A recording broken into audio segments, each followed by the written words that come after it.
appreciate that. Thank you very much. Thank you very much. So I think we're going to have slides here. And I want to start by saying that things got changed on me.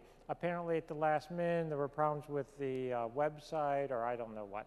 But originally, I was going to speak about Zeptepe and solar outbursts in the end of the last ice age at this time. And then the workshop was going to be on John Anthony West. But then it got switched. They switched it the last week or so. And now I'm going to be talking about John Anthony West and give a little tribute to him and the research we were working on together before his untimely passing, unfortunately. Everyone knows he died on February 6th, so not that long ago. And of course, he had been here many times at Contact in the Desert in the past. So I'll talk about him, really a tribute to him and some of our research together. And then I hope you'll come on Sunday if you're interested, and you can hear my other presentation. I forget exactly, Sunday mornings at some point, but it's in schedule. Okay, so if we could go to the slides. And everyone can hear me? They put a loud. Okay, so this really is, and I was waiting for the slides to be behind me, but this is a tribute to John Anthony West, who I was very close to. Many of you know that, worked with him for more than a quarter century. And how many people have actually saw him, met him, had a chance to meet him? Anyone go to Egypt with him? I know a few of you did have. And really, for the last quarter century, really, our lives were very entwined together. We were very close friends. I would say he became my closest friend at that time, even though we're a generation apart, or we're a generation apart. Spent many times. This is in his home in Socrates, where we would often go and visit. Katie, my wife, and myself would go there. We'd share time together. It was called Westhenge. And he loved it there, and it was a place where he could write, that type of thing. But just a little aspects, and some of this you will have heard if you heard him speak before, but he was not destined necessarily, maybe he was destined, but he didn't start out in Egyptology. He didn't start out talking about ancient civilizations. Really what he would refer to himself as a writer and a satirist. And where he was coming from initially was that he often told the story that by the age of 13, he realized in his own mind that he was living in a lunatic asylum. More or less, there was a problem with our society, with the conventional wisdom, the dogmas of the time, and he didn't want anything to do with it initially, and that's why I show the picture from One Flew Over the Cuckoo's Nest. But he decided to do something bad, and he decided that he wanted to be, as he would sometimes say, he wanted to be the little boy who told the emperor that he has no clothes. And if you all know the Hans Christian Andersen story about the emperor and the clothing, and only smart people could see it, just like only smart people can figure out why we do things we do in our society. Leave that to the politicians or whatever. We won't go there today. If I were West, he would go there. But he really wanted to change society, to change point out the problems with modern society. And how did he do this? This ultimately led him to Egypt, and I'll come back to that, but he saw Egypt as a real civilization, as he might say, a true civilization worthy of the name. He did not see our civilization in its current state as really worthy of that name. Why did we lose the... Oh, okay, because they have me on there. That's okay. They can intersperse once in a while. Are people familiar with the Yuga cycles? Yeah, you know what the Kali Yuga is? The lowest of the low? West. I always called him West. He always called me Schoch. So John Anthony West. And in some of the slides I use JAW for John Anthony West. And some people actually called him Jaws. But I always called him West. He always called me Schoch from the first day we met. He often said, we're in the lowest of the low. We're in the Kali Yuga as far as society goes. So he held great respect for maybe technology, that type of thing, but not necessarily our society as a whole. Do you recognize him? This is young John Anthony West. Young John Anthony West, He served time in the Army, the U.S. Army. He was stationed in Germany, and he bought a Porsche and drove around with a German girlfriend, had a lot of fun. He actually, before that, he went to Lehigh University. Many people don't know that he got his degree at Lehigh University. He came back to America. As he told the story at various times, he fell in love with someone, a woman who would have nothing to do with him. He decided that America was not big enough for the both of them. Plus, he wanted to escape from the lunatic asylum. So where did he go? He went back to Europe because he had liked Europe when he was in the army and military. Back then, he didn't fly back to Europe. He took a boat back to Europe, went to Spain, and eventually made his way. Oh, and I wanted to point out, good thing I have my notes on the slides. I wanted to point out that something that was very pivotal for him was that he was a writer. And he had his first short story, which was a fictional short story, accepted on 15th of October in 1957. And he sometimes referred to that as his birth date, his professional birth date, as being more important in his mind than the actual date of his birth. And if you know him, and I'll come to this, he was interested in astrology. He actually wrote a book about astrology. I'll come back to that. But I always found it interesting. He considered that to be his, really maybe the most significant date in his life, when he had the first short story published, not published, accepted. And at that point, he was a copywriter. He was writing ads, that type of thing on Madison Avenue. He gave it all up. He decided he would go back to Europe, and he was going to become a professional writer. So he ended up, where's our slides? He ended up ultimately on Ibiza. Do people know that? It's an island off the coast of Spain. Back then, it's much more popular now. Now people know of it. It's a place I guess tourists can go. I've actually never been there. I have to get there sometime. But at that time, it was very primitive. He talked about how he didn't necessarily have much in the way of electricity or running water, no heat when it got cold. He had his first little apartment there, which I don't think even has a shower, you know, that type of thing, no kitchen. But it was a colony for what we could call the bohemian community. He actually used that term sometimes, bohemian community of writers, artists, intellectuals. Another term that was sometimes used for it, but I never heard him actually refer to himself this way, was the Beat Generation. People have heard of the Beat Generation, the beatniks of the 1950s. Now, I actually never said beatnik in front of him because I didn't know how he would react. But a lot of people would say that was part of what he was, that came from that generation, which was very different than the later, what was the later generation? I'm quizzing you like you were my students. Come on. The hippies, yeah. And the Beats really, at least West, in some of his generation, they looked down the hippies because they were lazy and whatnot, versus the Beats. They were real writers and intellectuals, even if they partied hard and drank hard. So he was on Ibiza, and he was there from about 1958 to 1966, and just, I'll come back to it, but Geraint Hughes is his stepson. Geraint is still, lives in London, I think London, but lives in England, his stepson, and some of these early photographs are from Geraint. So there he is, isn't he? You see what's with him? He loved dogs, and the Ibiza hounds. He always had Ibiza hounds. Once he got to Ibiza, he became very interested in these. Apparently, they ran wild. Some of them were somewhat feral, and they ran wild. There were also more better domesticated ones. He started out, I think, with maybe one or two. Leo and Frontis were his first two dogs. I'm not sure if Leo came first or if he got them both simultaneously. Interestingly, what are these dogs? These are dogs descended from the ancient Egyptian hunting dogs, the greyhounds of the Horus, as they were sometimes called. Ironically, and there were so many things when I look at Wes's life that sort of presage where he might be going. So here he is with these Egyptian dogs on Ibiza, which he always came to love. At this point, he doesn't have any particular interest in Egypt whatsoever. But he was very proud later when he would discuss how he'd been raising these dogs. Aren't they cute? Yeah. He also wasn't a heavy guy, was he?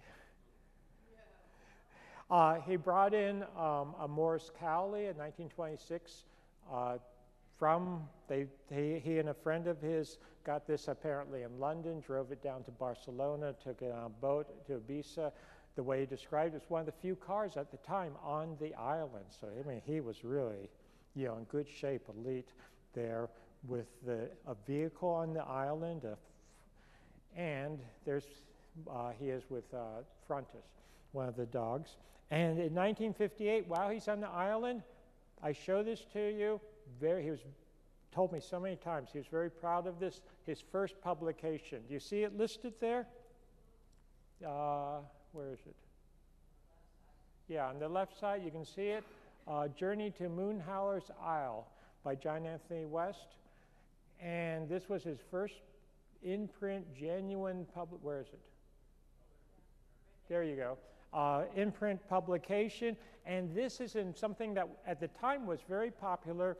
He said it sold sometimes over 250,000 copies. So that's a pretty big circulation for the 1950s. And he got paid, I want to say he got paid $270 or something like that, if I remember, which was big money, and pretty big money in 1958.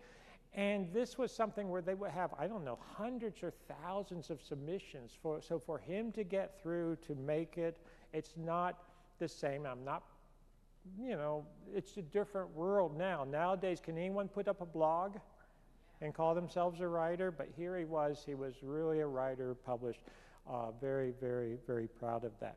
He also always, if you knew him, how should I say this? Not if you necessarily knew him in his latest years, but certainly when I first knew him, he always, I want to say this gently and nicely, he liked women. Should I put it that way? Yeah. And one of the women that he liked when he moved to Ibiza, she was there too. This was a Finnish painter who was actually older than him. If you look at, he was born in 1932. She was actually born in 1924, Anita Snellman. And he had a wild romantic relationship with her, very, very stormy. At the same time, he was still hoping for his, I guess, girlfriend in America to turn around. He still had his girlfriend in Germany. This is all true. He would admit to this.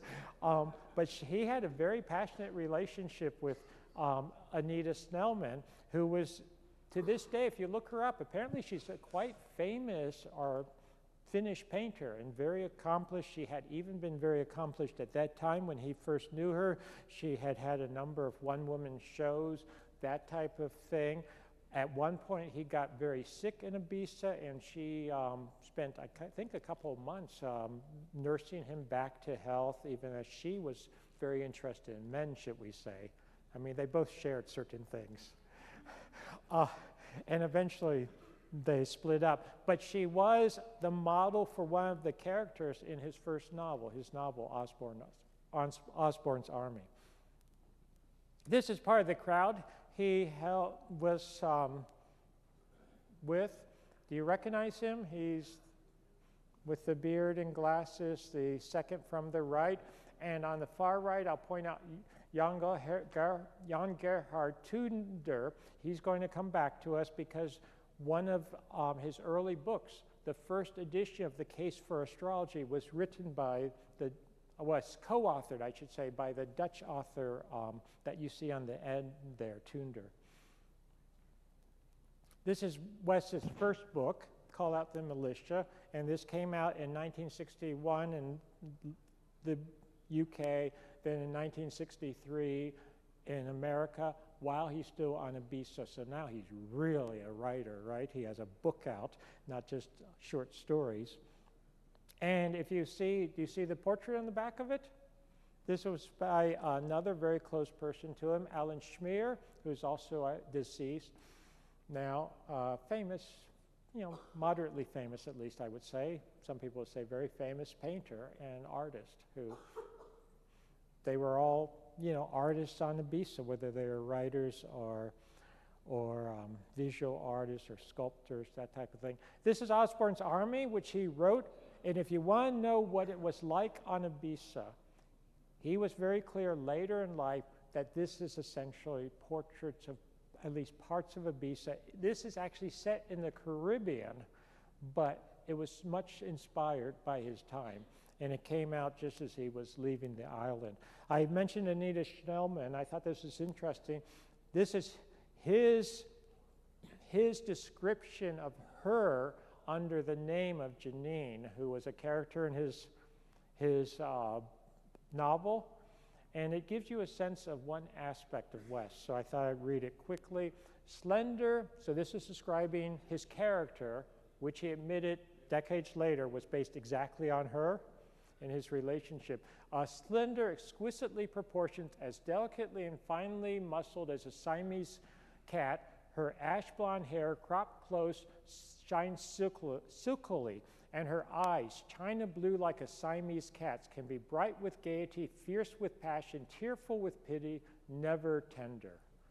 Her high cheekboned, finished face is too strong for beauty, but in a room full of beautiful women, men look at Janine. And case for astrology. This is now getting to Egypt, because he was at the point there, and he admitted this, if someone would pay him to write, he would tend to write. And the editor, apparently, that had picked up his book, Osborne's Army, and done some work with him, was interested in astrology, and I think it was a conversation they had, and he was sort of poo-pooing astrology, and West says, oh no, there's actually something to it, believe it or not. And he says, well, why don't you write a book about it? And then that evolved into this book, Case for Astrology, if we got the slide back, with Tunder, and they wrote this book together. First came out in 1970, but as I'll come back to, this was his introduction to Egypt, and so it will come back to this for Egypt. These are just a few other pictures. This is Catherine Dolan, who turns out will become his first wife, and she was actually not living on Ibiza, but would come down from London. She was an actress. She's also passed. And this is in the early 60s. There they are, West and Catherine Dolan. This was his home on Rum Place. They called it Rum Place, where he had wild parties. I can only imagine back then. So back to West. They moved to London. He married Catherine Dolan, Kate. They moved to London, and they lived in London in 1966 to 1972 or 3 with Gurdjieff. I mentioned Gurdjieff, who became his stepson. Just a few pictures of them in London to give you a sense of the young John Anthony West. There he is. Doesn't he look dapper in a velvet suit? And he's with his mother.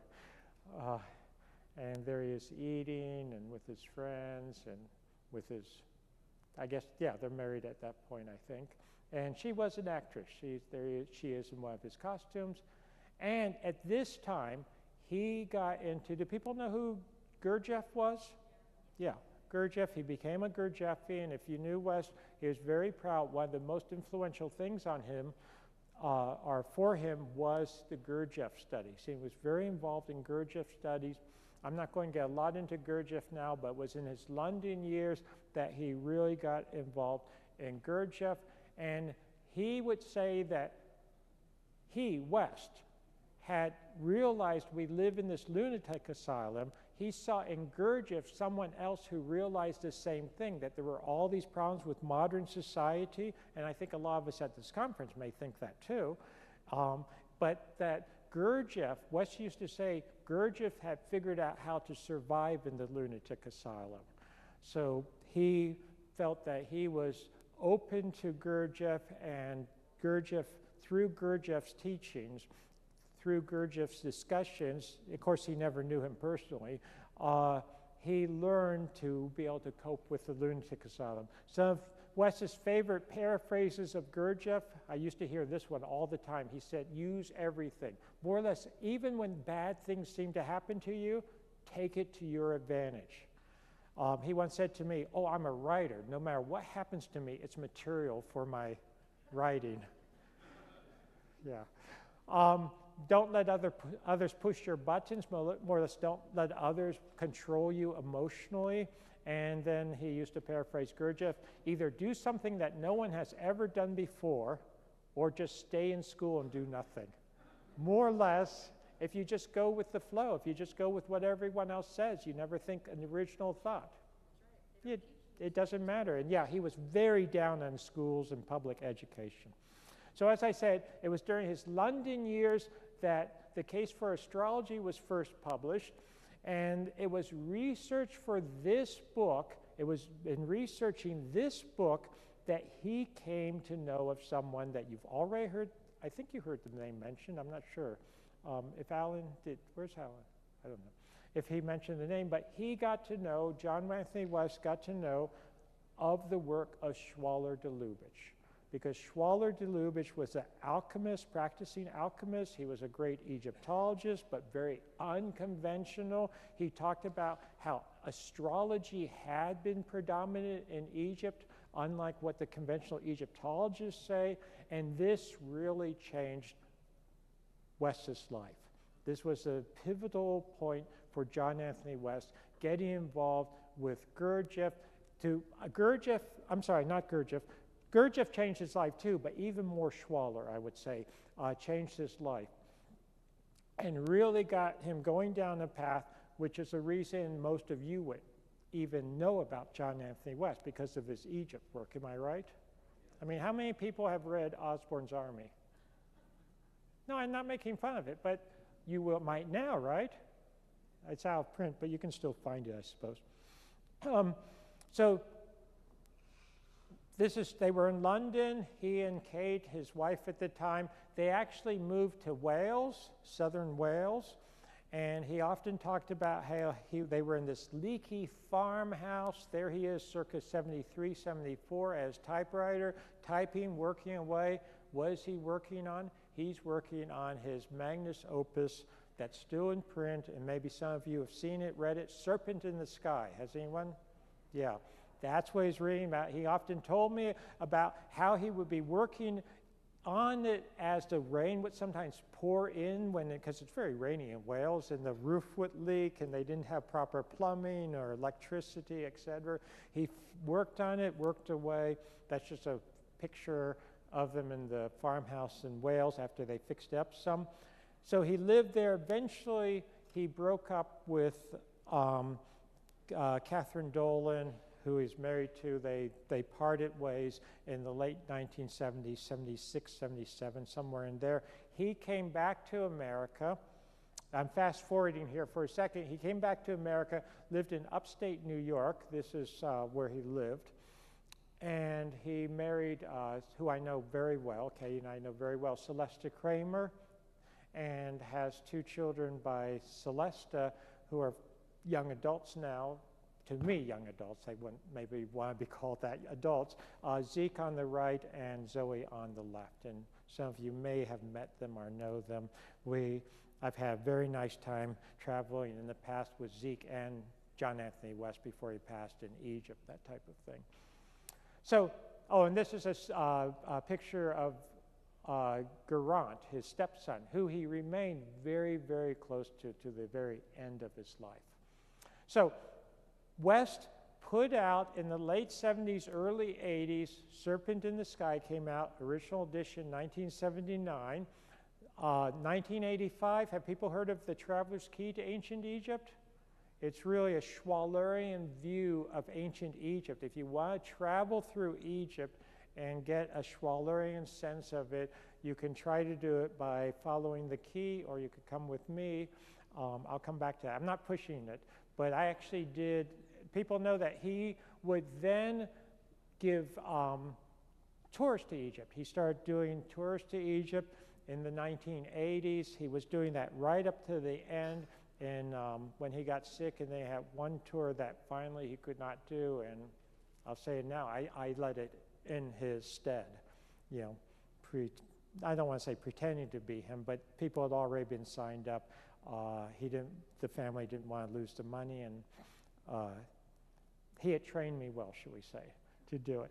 He also published, and I show you the 1991 edition there, he reworked The Case for Astrology completely, published it just under his name.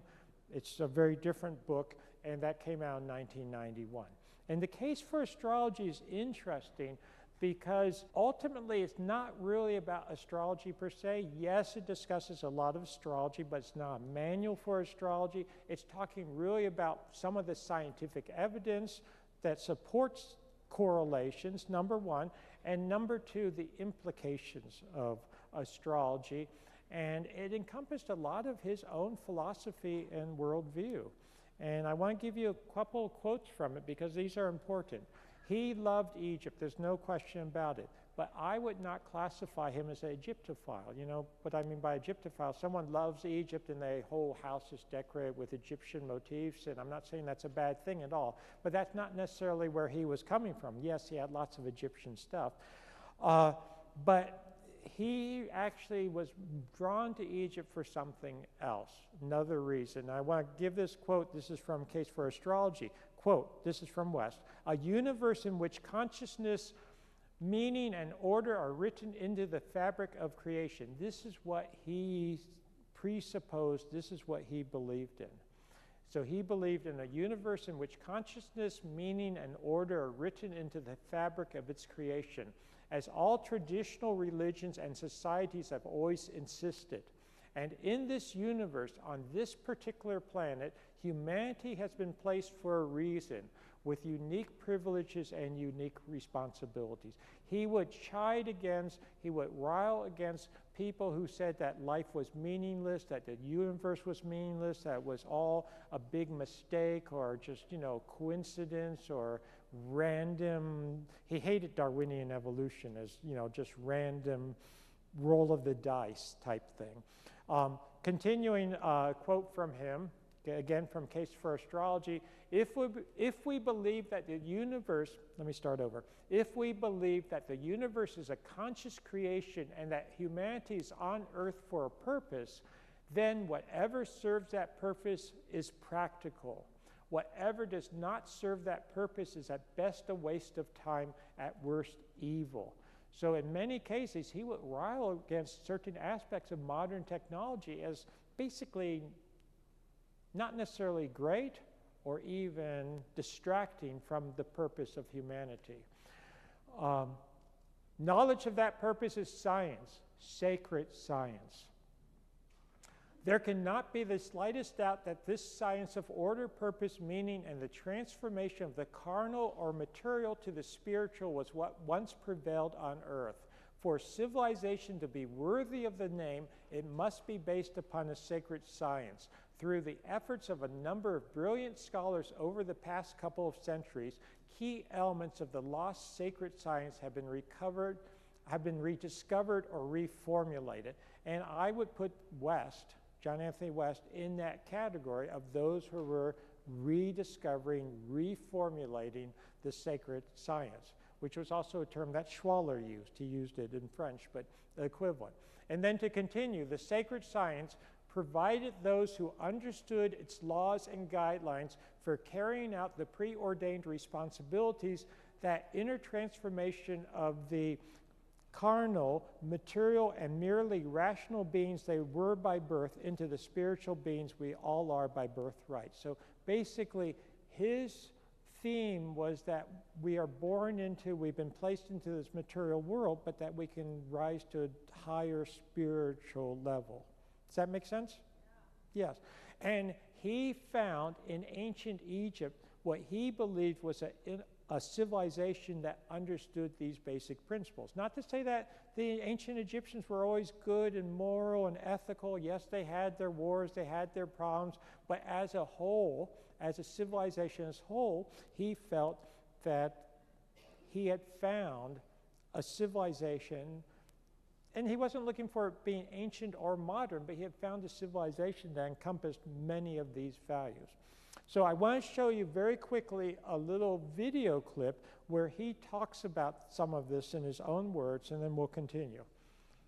Okay, so what I'm going to do is I'm putting this down. This is very old-fashioned, but I'm going to put this down, and we're going to see a video clip of John Anthony West. Actually, he's not in this one. In a few minutes, I'll show you one where he's actually in it, but let's see if this works. But here he is discussing Luxor Temple. If you've been to Egypt, Luxor Temple is one of the great temples, and he's talking about from a Schwallerian point of view. So this is his voice you're going to hear. And this was put together by Geraint Hughes, his stepson, who on the side, just as a side note, is an incredible musician. He actually has really big credits to his name if you look him up. So let's hope the sound works here. This is where Schwaller did all of his work, and when he got here in 1937, he was already thinking that the key to the Western Hermetic sciences, of which he was a master, he was actually a practicing alchemist, not many of those around these days, and he gradually came to understand over the course of many years of study that Egypt was probably the origin of these Hermetic sciences that percolated down through the Renaissance and which don't get an awful lot of press. I mean, most of the great figures of the Renaissance were much more interested in magic and astrology and number symbolism and alchemy than they were in developing what subsequently became contemporary science. So Schwaller got here in 37. He was looking for something, one thing specifically.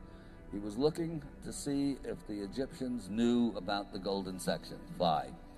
And he was lucky because there was a French archaeological mission working there at the time with a surveying team busy measuring the temple to the millimeter. So he had absolutely exact measures and proportions to work with. Well, measures, actually. He worked out the proportions himself. Within about a month, it became clear to him that they knew the golden section, employed it, they knew the diatonics seven-tone scale, and they employed it in the measures and proportions of the temple in a manner far more sophisticated than anything the Greeks would subsequently do. So this was the big revelation. Actually, before he even started looking for the golden section, he walked through and had what scientists call a hypothesis formation, and artists call an inspiration, and mystics call a revelation, and what that was that the strange temple with its skewed axis and its really quite asymmetric form was in fact an exercise in harmony and proportion. And that's when he started looking for the golden section, found it, and then one thing led to another. The discovery of the golden section led him to work out the proportions, and the proportions to deal with the measures, and the measures with the harmonies. And as he developed it, these things led him to the astronomy and the medicine and the mythology and the symbolism. By the time he was finished, he stayed there 15 years until just before the revolution of 52. He had put together this total reinterpretation of the whole Egyptian doctrine, which he called the sacred science. In fact, it had been called that by the Renaissance magi themselves, and published first a small, let's say, precursor book late in the 40s. Most of the edition was destroyed in an earthquake, with luck. And this was a precursor, a single book called The Temple in Man, a small volume. But that was really, as it were, the trailer for his massive, originally 3-volume work called The Temple of Man. And that's where he laid out the doctrine and the evidence and the massive amount of documented evidence that he had put together. And of course, this went down with the academics like a lead balloon. And I think I mentioned this the other day, that the reaction to it was a combination of horror and abuse. That the head of the French archaeological mission or Egyptological mission in Cairo advised his colleagues in print to erect a common wall of silence around this work, which is, it's wonderful to find them actually coming out with things like that. This is what academics normally do, but it's rare that they acknowledge it. And they didn't quite get away with it because a few people, myself included, realized that Schwaller had done something of immense importance. In fact, I mean, in my view, my personal view, is that this is the single most important work of scholarship in Western history, because, in fact, it reestablished, well, both the reality and the manner in which it worked of the ancient sacred science. And it's that as I've said in on a number of occasions that my personal belief is that we will never get out of the morass, the lunatic asylum that we're in, unless we are able to reappropriate that wisdom and reformulate it in a manner commensurate to our own kinds of understanding and our own kinds of, let's say, our own emotional or even astrological needs, as the case it may be. Nothing could be more important than this. I mean, no amount of economic or environmental or ecological band-aids or even major reforms can have any lasting or substantial effect unless the ancient doctrine is re-understood, and not just understood intellectually, but more important, put to work. The understanding that we are on this planet for a very specific reason, which is, as Schwaller called it, the return to the source. We are potentially divine beings, and if we don't have that understanding, if a number of us don't have that understanding and attempt to work on it, we're cooked. Okay, just a quick comment there. If you heard his last comments, how we're potentially divine beings and that we have to return to the source, one thing I would point out is that he did not advocate or believe that everyone's going to return to the source, or that everyone's going to reach that level, that you actually have to work on it. And I think this is something got very much from Gurdjieff also, that you have to work on it. You have to work on your inner being. And he would often stress that to myself, to other audiences, etc. So let's return a little bit to the slides. Oh, that's Katie and me. Did you see her? I'm using her computer. Okay. So it takes a second to come up. That was Luxor Temple. This is another picture of Luxor Temple. Katie or I took one at one point, and it really is incredible. And if you've been to ancient Egypt, it is an incredible place. I think you will agree if you've been there. But Luxor only goes back to the New Kingdom, at least the basics of it. Now, we can argue about, because there's probably a lot there that's a legacy from an earlier civilization going back much earlier, but certainly, and I'm certainly a proponent of that, but certainly it was also used during New Kingdom times. And a lot of the Egyptologists say, oh, it's all New Kingdom, say, 1500 BC or so. No, not the case, but you have to be able to demonstrate things. So Schwaller and West were both convinced that ancient Egypt goes back much earlier. The whole concept of sacred science goes back much, much earlier. And he used to talk about, as he would say, inverted quotes, Atlantis, the concept of this high technology and sophisticated philosophy, deeply spiritual, etc., going back to an earlier period, an earlier time. When I first met West, he started talking about Atlantis. Okay, well, that was fine for private conversation, but he used to tell the story about how he met me, and I would not say the word Atlantis publicly. Because, you can't be an academic and be a university and be looking for Atlantis or even thinking about Atlantis, unless maybe you're a philosopher and then you're just considering Atlantis, a moral or political story.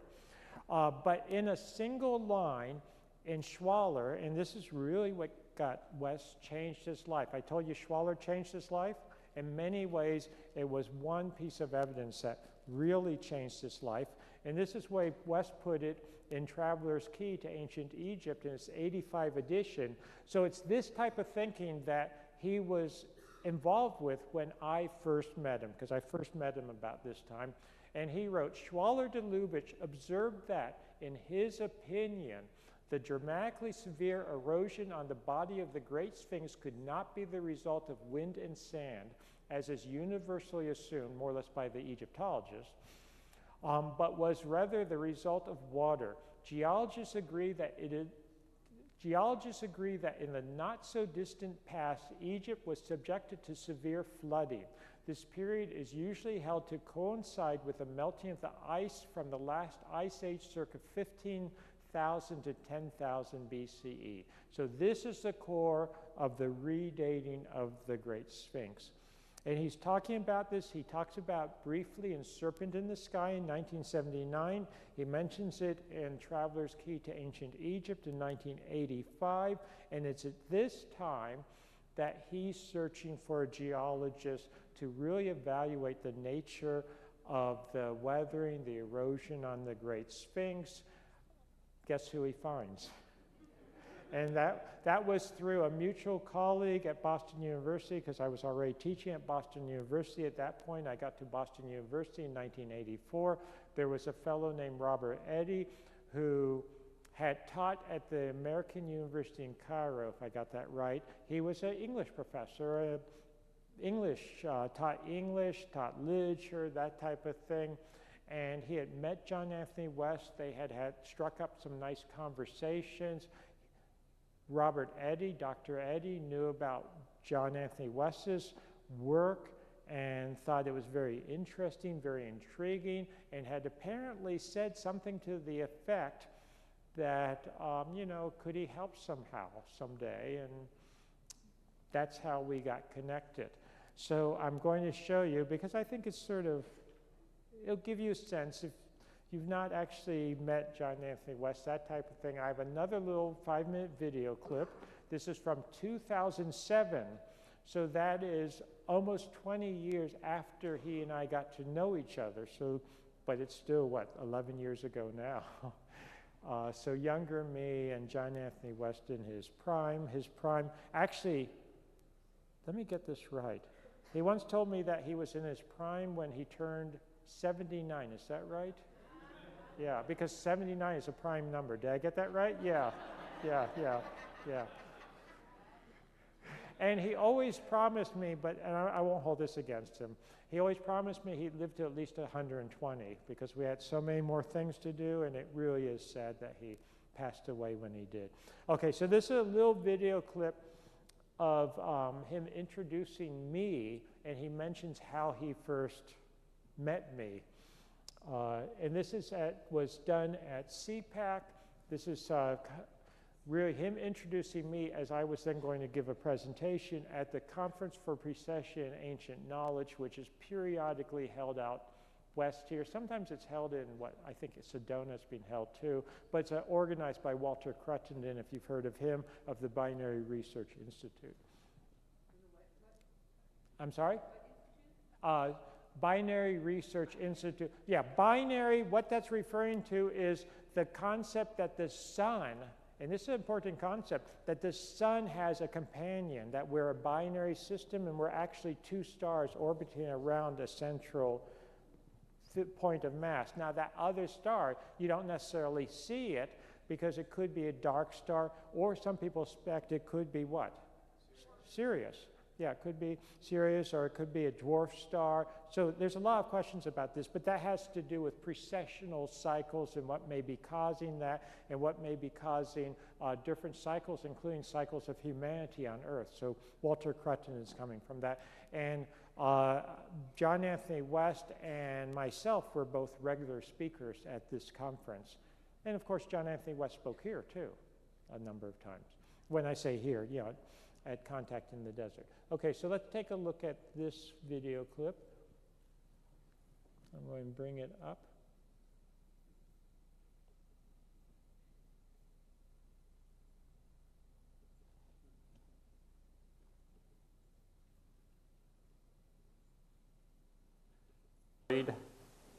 I'm not going to let them cut me off on time. In fact, if anything, it'll go a little longer. So anyway, I think I'm going to get introduced here officially, and then from there we will proceed. So I think John West is introducing me. So I'll introduce who's introducing me. This is John Anthony West.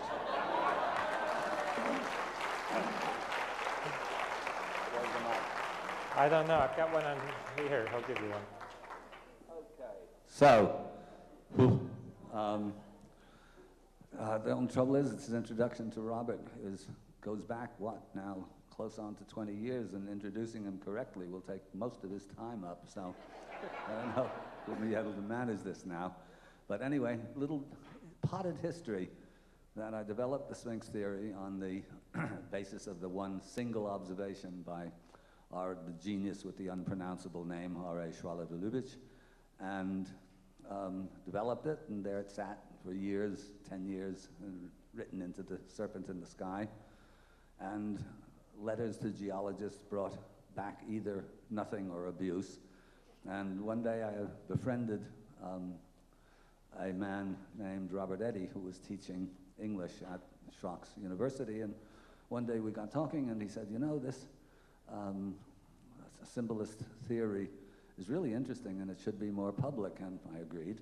And he said, well, is there anything I can do to help? And instantly I said, yeah, find me an open-minded geologist to look into the water weathering. And with a kind of a laugh, I said, you know, knowing that finding an open-minded scientist of any kind was like finding a fundamentalist Christian who loves his enemies. And he said,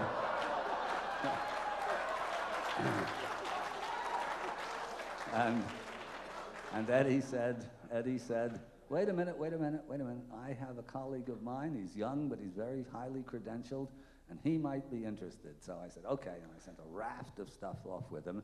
Didn't hear anything back, and Eddie said to me, you don't say anything. I won't even tell you his name. You're too controversial. And so I said, okay. Months and months and months went by. Finally, word came back, yes, this unidentified geologist is interested, but skeptical. Oh, that's fine, that's fair. And anyway, eventually, and then he said, well, listen, he's not going to touch this for a while because he's up for tenure.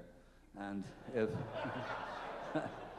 if they find out that he's helping you in what effectively is the quest for, within inverted quotes, Atlantis, he's not going to get his tenure.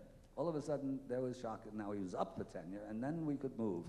And I gave a talk at Boston University, which went down quite well to faculty and interested students. And we went back, and Schoch was again very, very cautious. But we went back to his place, and we had a dinner. I guess it was Eddie's place, and then we had a dinner. And there was this tall, gangly guy with a long hair, so that was already a good sign in university. And after dinner, again, we were kind of sparring between us, cautiously, and the subject of Darwinian evolution came up, and I said, as a test question of Stephen Jay Gould, who some of you may know, or know about, deceased now, and I said, well, what do you think of Stephen Jay Gould? And Schoch said, oh, he's a bozo. So I knew I had a friend. And we've taken it since then, and I've ruined Schoch's life, where he was happily looking at fossils and going to Greenland and geologizing. And here he is in the middle of this terrible controversy. But you see, he's now grown a beard, and he's completely unprofessorial looking. And I introduce him to you now in his metamorphosed guise. Thank you. So I don't know how you... No, keep it up. I don't know how you follow and act like that. Okay, so if we got the slides. Okay, I just want to point out that, how do I want to say this? I tend to be more serious about things. So for instance, there were all these, and some of you may have thought was jokes about the Four Horsemen and all that type of stuff. And I just want you to know that actually I take my position and job very seriously. So this is not a joke for me. Now how I ended up with a white horse, I'm not sure. But okay. So and that's actually outside. That's in Giza. So moving on. This is kind of like Inception. What? Watching me. Yeah, I didn't think of that. I don't like seeing myself. But, okay, so moving back to me not watching me. Okay. I wanted to, there was a rhyme and reason here. Coming back up. Okay, so that gives you a little feel for West himself and our interactions. And I wanted to point out about the same time, Robert Bauval, if you've heard of Robert Bauval, he was talking about the Orion correlation. So at the same time that we were getting involved and working on the Sphinx and the redating the Sphinx, independently, Robert Bauval was working on the Orion correlation, which is, of course, archaeoastronomical. And since then, well, about that time, I met Robert Bauval, too, and I've become very close friends with Robert Bauval. And actually, just in case you want to read more about it, I'm not pushing books, I really am not, but Robert Bauval and I wrote a book together that came out last year, Origins of the Sphinx, where we put together both the physical geology and those arguments along with the Orion correlation, the astronomical arguments. And as all of you may be aware, when you look at the Orion correlation, 3 major pyramids on the Giza Plateau, they correlate with Orion's belt, but they don't correlate precisely with today's epoch or 2500 BC, but 10,500 BC, which is where I place the Sphinx now, too, the original Sphinx. So this is very interesting. As a side note, John Anthony West often argued that, well, maybe the Sphinx goes back to an earlier period like 10,000, 11,000 BC, and that's when it faced Leo on the equinox, so that would make sense. But precession, remember the concept of precession? Everything comes back around in those terms every 26 or so thousand years. So he also said many times, well, maybe it's a precessional cycle earlier. Maybe it goes back to 36,000 or so BC. Can I disprove that? No. I don't know if I'm ready to go there or not. So the comment about the horses, did anyone get that? Sometimes John Anthony West and I were considered 2 of the 4 horsemen. Now this, of course, comes from the what? The St. John's Apocalypse, the book of Revelation. But we were sometimes considered 2 of the 4 horsemen. What? No. That's John Anthony West. That's from left to right, that's myself, John Anthony West, Robert Bauval, and Graham Hancock. Yeah.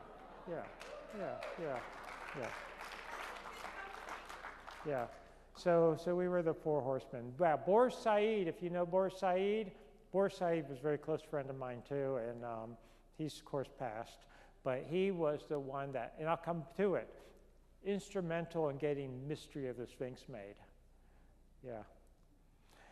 So this is now, I'm going into a little bit, I'm going to go through this quickly, but often when John Anthony West and I would talk together, because many times we would be coordinated, so we'd both be at a conference and we talked back to back, and he used to like me to do the geology, as he would call it, geologize, and then he could talk about Schwaller and the spiritual implications and the more, which he'll say, philosophical ramifications. So as you now know, I met him back in the 1980s. We first went to Egypt in 1990 together, and I will tell you that everything changed for me in 30 to 120 seconds when I first saw the Sphinx.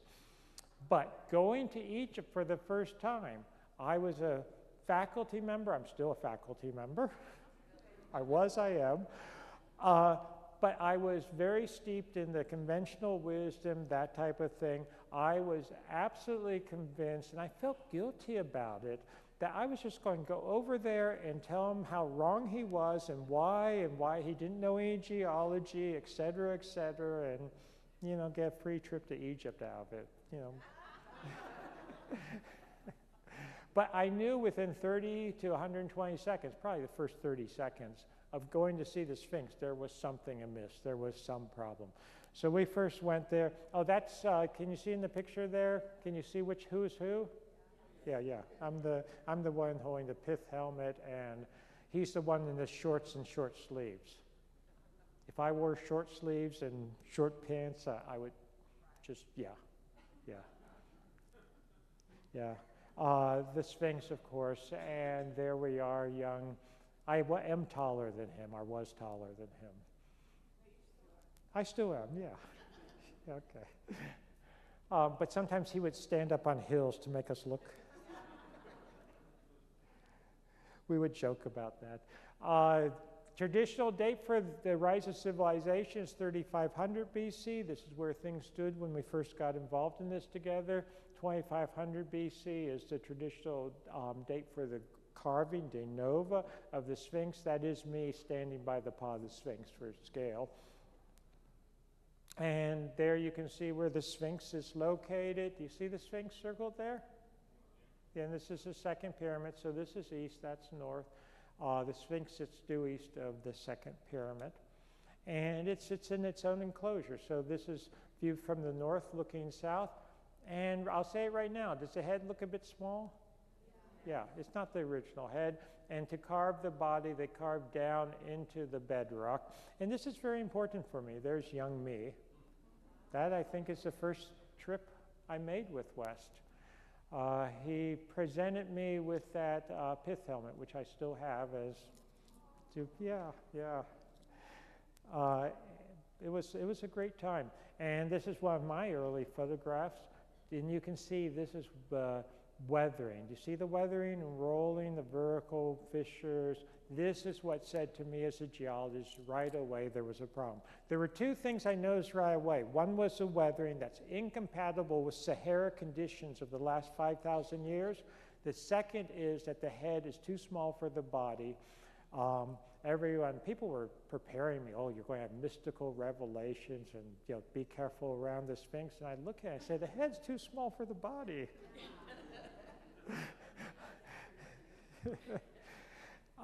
There's some more pictures. There's West and I. That actually, I think, is from the Mystery of the Sphinx, a screen capture of Mystery of the Sphinx, and that I'm sure is from Mystery of the Sphinx, talking about the weathering and a little diagram to show how the rainfall. Want to point out, for those that haven't heard me speak before about this, it is not Nile flooding.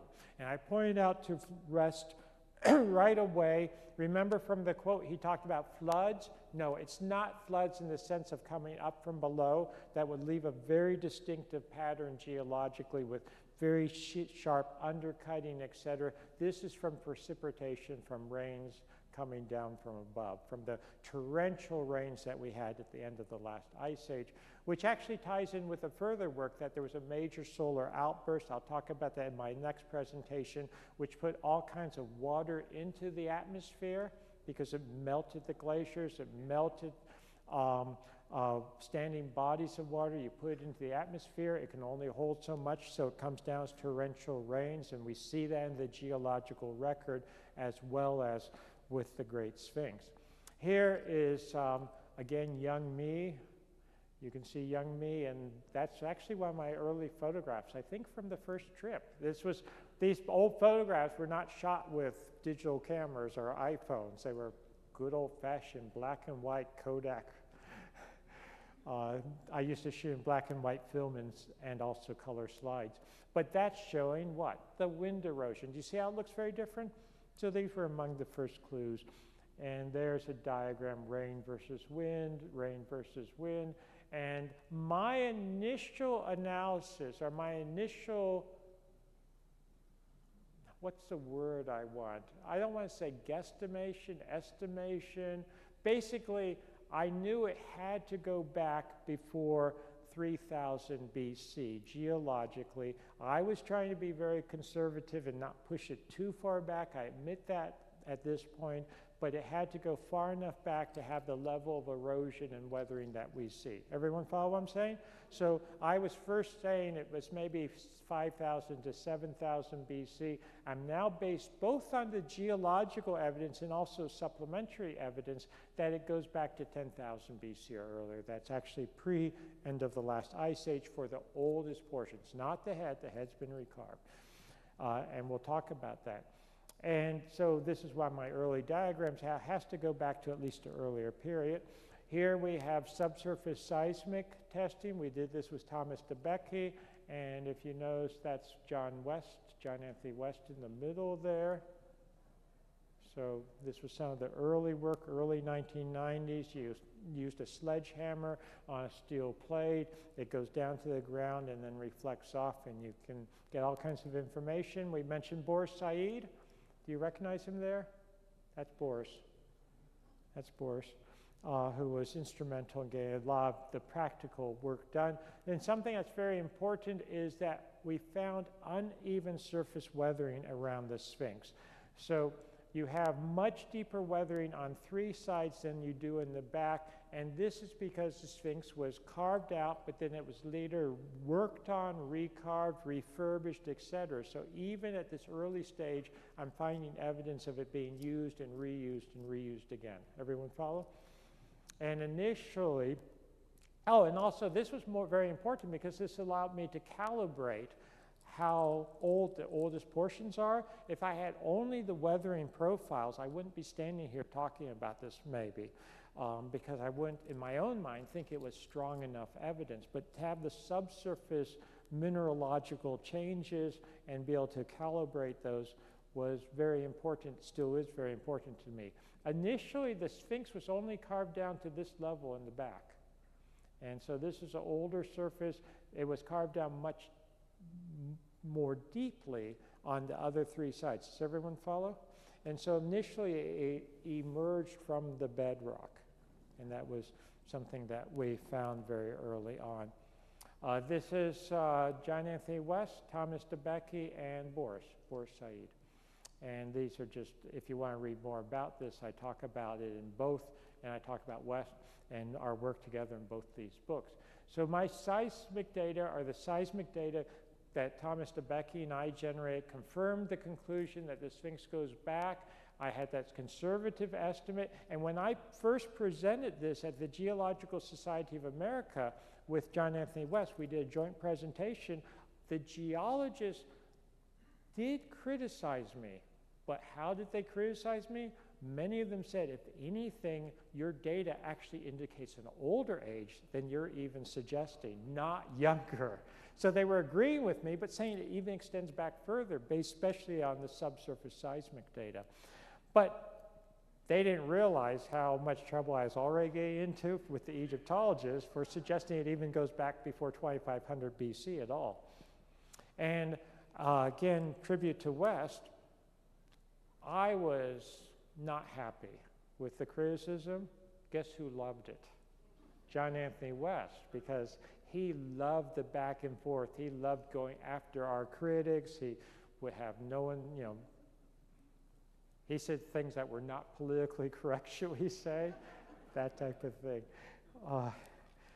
So it was fun. It was fun for him. I got to learn, in hindsight, I can look back on it. So the Sphinx was connected by the rump. Also, the Sphinx now, if we think in 10,000 or so BC, is looking at what in the sky? Leo, the lion.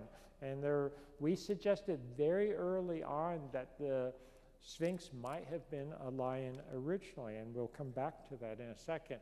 But in 12,000 years ago, this was the age of Leo.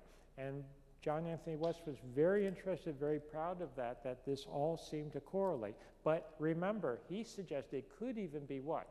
A precessional cycle earlier, because you would have come to another 26,000 years, which he was very, I think he did this because he liked to goad me about it. But he said, oh, it could be 36,000 BC, not 10,000 BC. He liked. Something else we found seismically was, I only want you to focus right now on under the left paw. We found this chamber, which a lot of people know the story, had actually been predicted by what? By who? I should say not what, who? Edgar Cayce.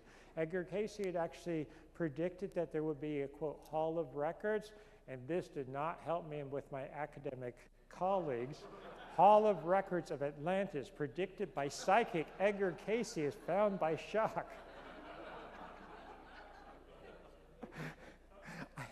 You can see the hard time I was going through it. I was like, there are times I just wanted to crawl under my desk at BU and not answer the phone. And fortunately, we didn't have the internet like we have now and email.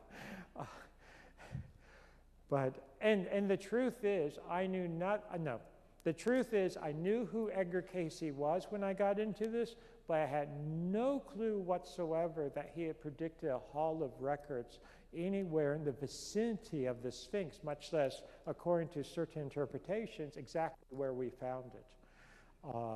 So this really was sort of an embarrassment for me. I first found out about it when one of his sons, who was still alive at the time, called me at Boston University and said, basically told me I had found what his father had predicted. Did they ever go into that? No, this I'm getting to. I need money, and yes, seriously, to this day, I'm still trying to get permission to go in. I actually feel I have some very good leads. Katie and I and John Anthony West, before he was deceased, we were in Egypt together. We met with the Minister of Culture. We met with the director of GEM, the Grand Egyptian Museum, etc. And I mean, I'm still pursuing this. We're working on it. And I'm hoping that things will come together, but it does take money, among other things. As Wes might say, all the planets have to align. And one of my deep regrets is that it's not going to happen within Wes's lifetime, of course, but certainly as a tribute to him, I think, I'd love to have a movie made about once we get in there and we find the records of whatever you want to call it, and we dedicate it to John Anthony West.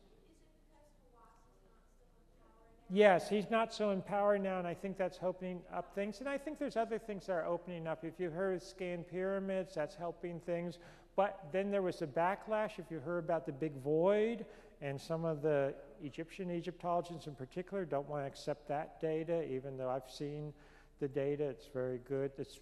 It's muography. They call it muography. It's data developed by a consortium of physicists that shows that there may be a huge chamber above the Grand Gallery, that the physics of it is very indicative of a chamber there, just like we've got good seismic for a chamber in the left paw. But the classical Egyptologists don't want to accept this, and there's a lot of politics involved, but we pyramids use their technology on the Sphinx also? Louder? No, it's not applicable to the Sphinx. It's not useful for the Sphinx. I mean, I could tell you about the later. One thing, what? I saw what they did with the pyramid. Yeah, but you can't do it with the Sphinx. Well, you could theoretically, but you'd have to actually drill under the Sphinx and put equipment under the Sphinx, which they're not going to allow you in the chamber. They're not going to allow you to build another chamber underneath. Do you see what I mean? But yeah, if we have time, we can talk about those details more. So anyway, getting back to the story with Wes, when we first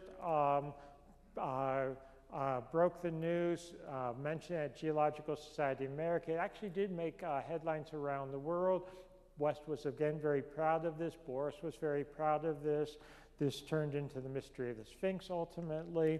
We had a debate at the American Association for the Advancement of Science in 1992, where I and Thomas DeBecke debated Mark Lehner and K. Lau Gowrie, the two Egyptology side ones. It turned out not to be a debate at all, but me and Thomas DeBecke trying to present data and them basically calling us names and saying this was all nonsense. I mean, I hate to put it so crudely, but that's my perception of it. And also, where was John Anthony West? He was in the audience because he was not a credentialed academic. He didn't have a PhD, and he didn't have a university affiliation, so he was not going to be on the stage. I would have liked to have had him there, but that's not the way it works. You know, you can't do science unless you have a bunch of titles, right? Or something, who knows? That word advancement in there is really a misnomer. The what? The word advancement. Oh, yeah. And as Wes actually pointed out, American Association for the Advancement of Science, it's sort of a misnomer, number one, and number two, it shows that they have their own agenda, which is to not advance, but to maintain the status quo.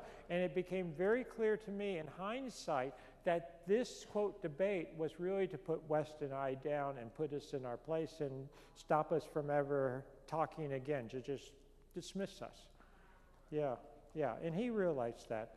So this is the classic Mark Lehner quote: "If the Sphinx was built by an earlier culture, where is the evidence of that civilization? Where are the pottery shards?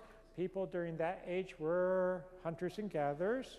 That means they were primitive, dumb, stupid people, and they didn't build cities. Now, one thing that West always liked to talk about was the Church of Progress, and this ties right in with what you were just saying, advancement, American Association for the Advancement of Science. He was very adamant that we have a secular church, the so-called Church of Progress, as he liked to call it, that it's a one-way street. We only get better and better and better. And if they were back then, older means dumber, older means stupider, older means less technologically sophisticated, and the whole concept of having civilization before civilization, or them knowing anything that we might not know, whether it's technologically or philosophically or spiritually, can't be.